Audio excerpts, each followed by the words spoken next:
If you have ever looked at your salary, your job title, or the life you appear to have from the outside and thought, so why do I still feel broke? You are not imagining something irrational. There is a version of poverty that does not always look like scarcity from the outside. It can look polished, functional, impressive even, a high income, a respectable apartment, good clothes, a reliable car, regular dinners out, subscriptions, travel photos, gifts at Christmas that make you look generous and stable. The image is convincing enough that even the people closest to you may assume you are doing well. And yet, beneath that image, there is another reality. A low-level panic each time your card approaches the machine. A private exhaustion when another bill appears. A strange feeling that all of your earning has somehow failed to create safety. The sense that one disruption, one illness, one job loss, one emergency could unravel the whole performance. This is the high-income poverty trap. Rich on paper, broke in reality. And what makes this trap psychologically difficult is that it is often misunderstood even by the person living inside it. Because from a distance, the explanation seems simple. You earn more, so surely you should feel secure. But human beings do not experience money as numbers alone.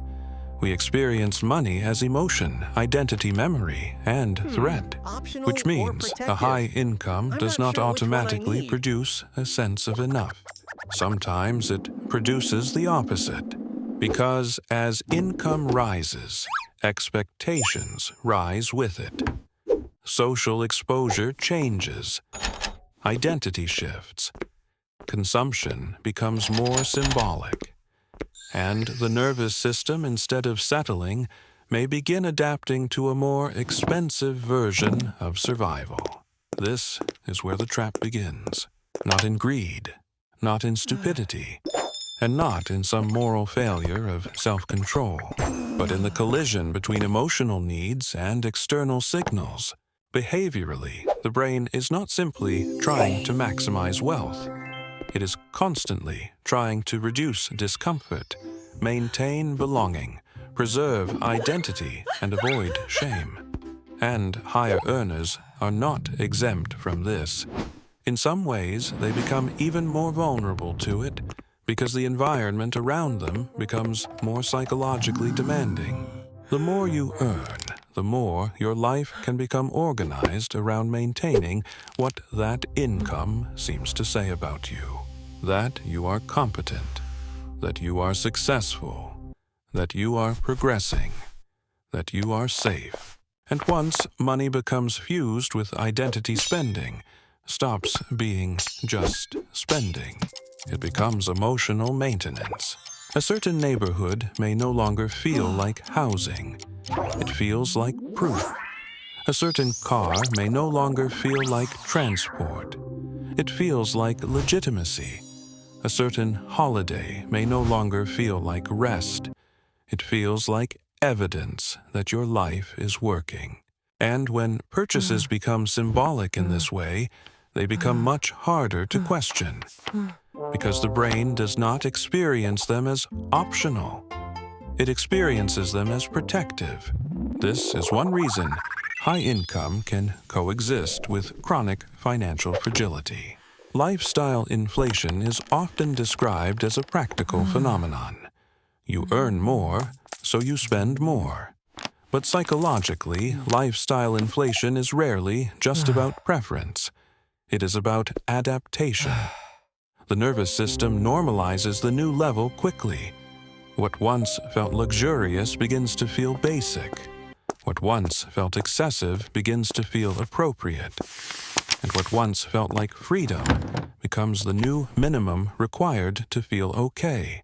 The brain is built for adaptation. This is useful in many areas of life, but dangerous in a culture built around endless escalation. Because when the baseline keeps moving, satisfaction does not deepen. it recedes. And then, something subtle happens. Instead of using increased income to create more internal space, many people use it to create a more convincing external identity. Not always consciously, often automatically. The raise becomes permission to upgrade the visible parts of life before the invisible parts have ever become secure. So the emotional relief is real but brief. You buy the better version. You feel the lift. The anxiety softens for a moment. Then the nervous system resets. And now the cost of your life is higher, but your sense of safety is not. This is part of the reason high earners can feel confused by their own distress. They assume that because they are earning more than they once dreamed of, they should feel more regulated than they do. But regulation does not come from the size of the income alone. It comes from what the income is being asked to do psychologically. And for many people, money is doing far more than paying for life.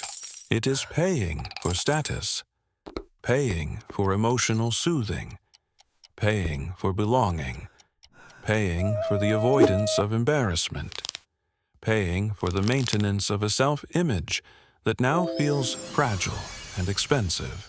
So the salary grows, but so does the pressure attached to it. And pressure changes behavior. When the brain feels pressure, it narrows its time horizon. It becomes more sensitive to immediate emotional relief and less able to rest in abstract future security.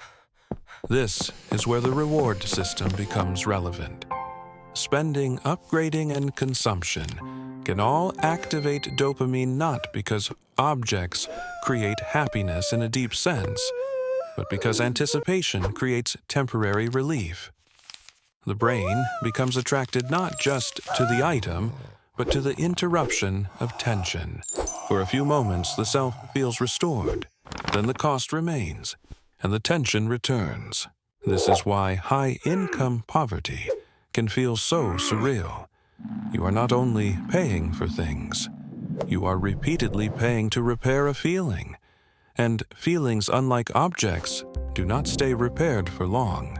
If that pattern repeats over years, the external life can grow more polished while the internal experience becomes more brittle.